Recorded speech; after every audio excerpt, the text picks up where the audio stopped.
ब्रह्मांड का यह दिव्य संदेश बहुत ही खास दिव्य ऊर्जाओं से भरा हुआ है, जो आप तक इसलिए पहुंचाया गया है ताकि आप इन संदेश के माध्यम से मिले संकेतों को अपने जीवन में उतार सको। यह संदेश आज तुम्हारे समक्ष उपस्थित है क्योंकि तुम्हारा चुनाव स्वयं ब्रह्मांड ने किया है।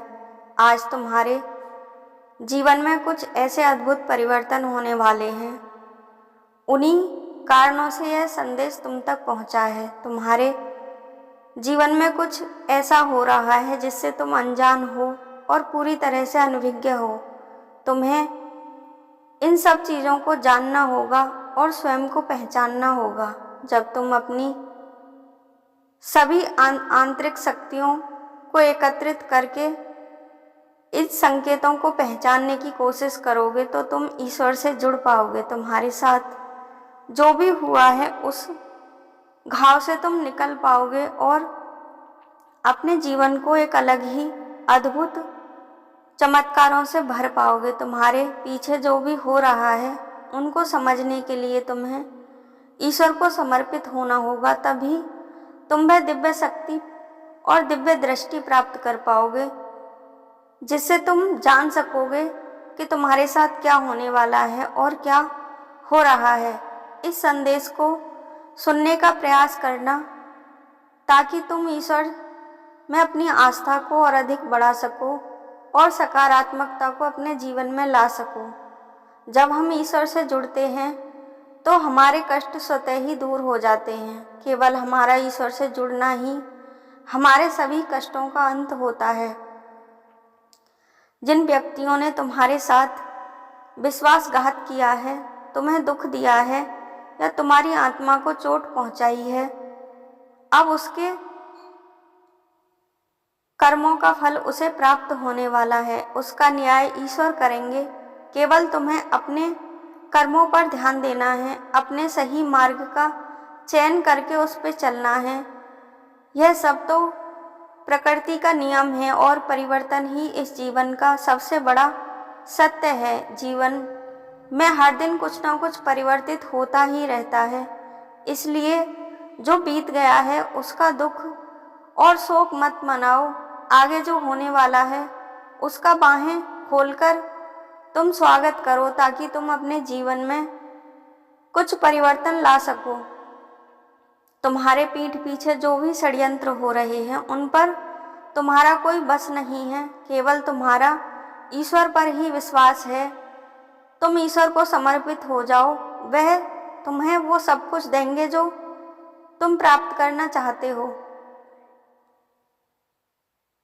जब मनुष्य न्याय को पूरी तरह से अनदेखा कर देता है और ईश्वर की शक्तियों को अनदेखा कर देता है तो वह ईश्वर से भी विमुख हो जाता है। जब उसे कोई भी बचा नहीं सकता है इस संसार में, चाहे कोई कितना ही ताकतवर क्यों ना हो, चाहे ब्रह्मांड की समस्त शक्तियों से प्राप्त हो या फिर उसका समर्थन कर रही हों, वह उसे तब तक ही बचा सकती हैं जब तक वो सत्य के मार्ग पर चलेगा और अधर्म नहीं करेगा।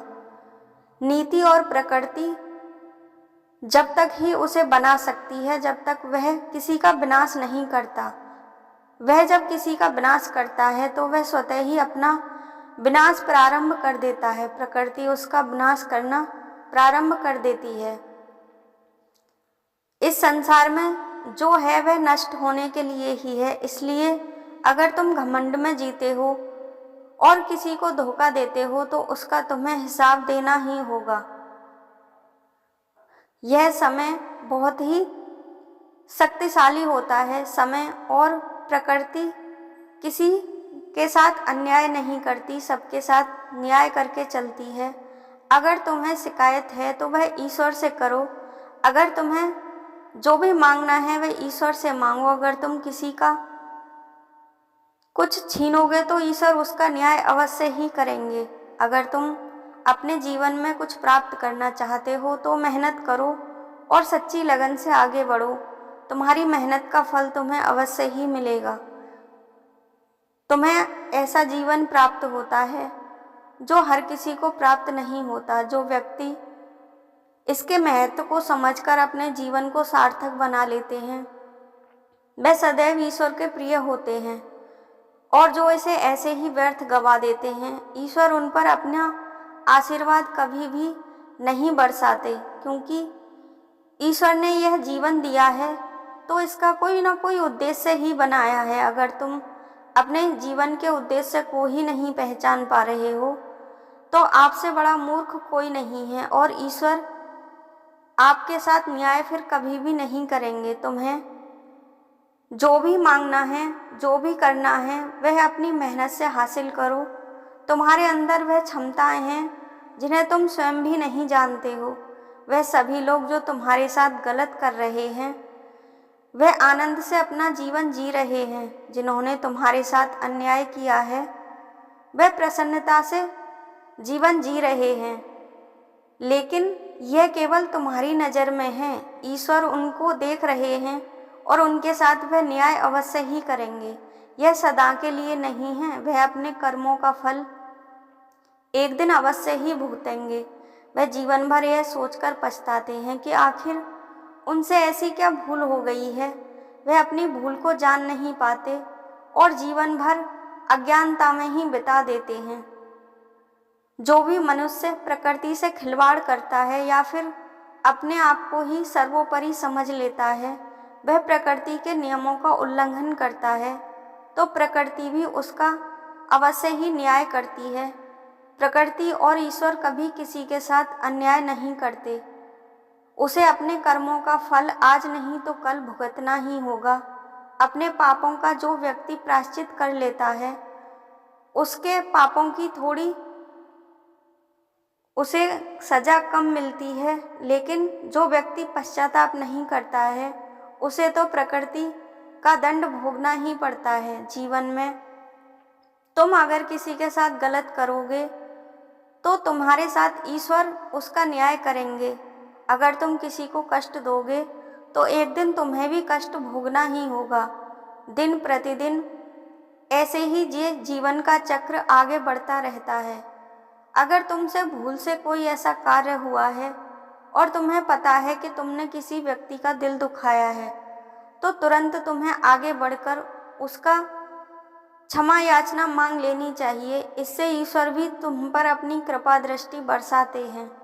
किसी की भी भावनाओं से कभी खिलवाड़ नहीं करना चाहिए। अपने पापों को कभी छुपाना नहीं चाहिए, क्योंकि ईश्वर की नज़र से कुछ भी नहीं बचता। वह तो हर कण में मौजूद हैं और सब कुछ देख रहे हैं। जब आप धर्म का कार्य करते हो तो समझते हो कि ईश्वर हमें देख रहा है, हम धर्म का कार्य कर रहे हैं।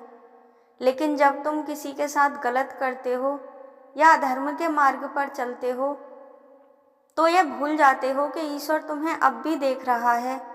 वह अब भी तुम्हारा हिसाब करेगा और तुम्हारे कर्मों का फल तुम्हें अवश्य ही देगा। उसे तुम अनदेखा कर देते हो और अपने आप को ही सर्वोपरि समझने लगते हो। किसी के लिए अगर तुम्हारे हृदय में करुणा है, दया है या फिर मानवता है, तो यह इस मानव जीवन का सबसे बड़ा गुण है। यह गुण तुम्हें सबसे अधिक दिव्य बनाता है और ईश्वर को यह गुण सबसे अधिक प्रिय होता है। वास्तव में जब हम अहंकार में जीते हैं तो हमारी आंखों पर पर्दा पड़ जाता है और हम सच्चाई को देख नहीं पाते।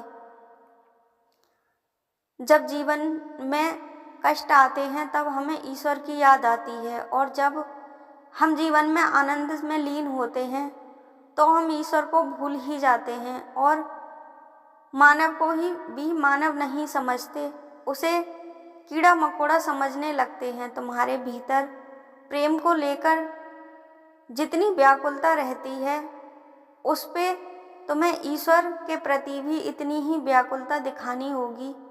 उसको इतनी शिद्दत से तुम्हें चाहना होगा कि ईश्वर स्वयं तुम्हारे साथ आकर खड़े हो जाएं और तुम्हारा हाथ थाम लें। जिस दिन ईश्वर तुम्हारा हाथ थामेंगे तो तुम्हें किसी के सहारे की आवश्यकता ही नहीं होगी। और इस संसार में जो भी मनुष्य विचरण करता है, वह एक दिन ईश्वर तक पहुंचने का प्रयास अवश्य ही करता है।